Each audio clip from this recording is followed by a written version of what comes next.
Հայաստանում վերջին տարիներին աճել է ապօրինի զենք զինամթերքի շրջանառությունը։ Սա հատկապես նկատելի է 2020 թվականի պատերազմից հետո, երբ մեծ քանակով զենք դուրս է եկել վերահսկողությունից։ Ինչով է բացատրվում նման աճը։ Հիմնական պատճառները երկուսն են։ Առաջին,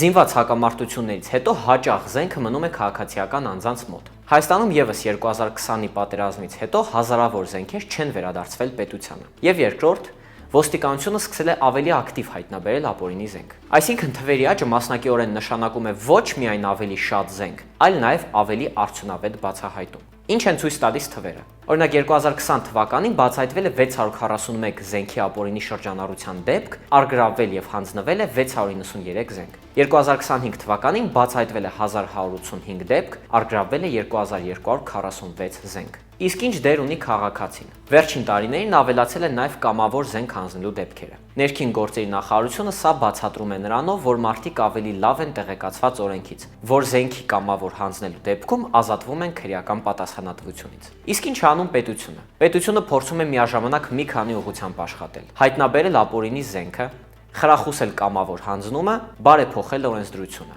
Օրինակ, զենքով պարգևադրելու իրավունքը սահմանափակվել է։ Զենքով կարող է պարգևադրել միայն վարչապետը։ Թեև բացահայտումները աճել են, բայց կա կարևոր հարց. որքան զենք է շարունակում մնալ ստվերում։ Ապօրինի զենքի առկայությունը կարող է բարձրացնել հանցավորության մակարդակը եւ մեծացնել ներքին անվտանգության ռիսկերը։ Այս խնդիրը ամբողջությամբ լուծված չէ, քանի որ դեռ հայտնի չէ, որքան զենք է շարունակում մնալ ապօրինի շրջանառության մեջ։ Ապօրինի զենք պահելու համար նախատեսված է մինչև 5 տարվա ազատազրկում։ Ճիշտ կլինի, որ պապիկի հրացանը որքան հնարավոր է շուտ հանձնեք ոստիկանություն։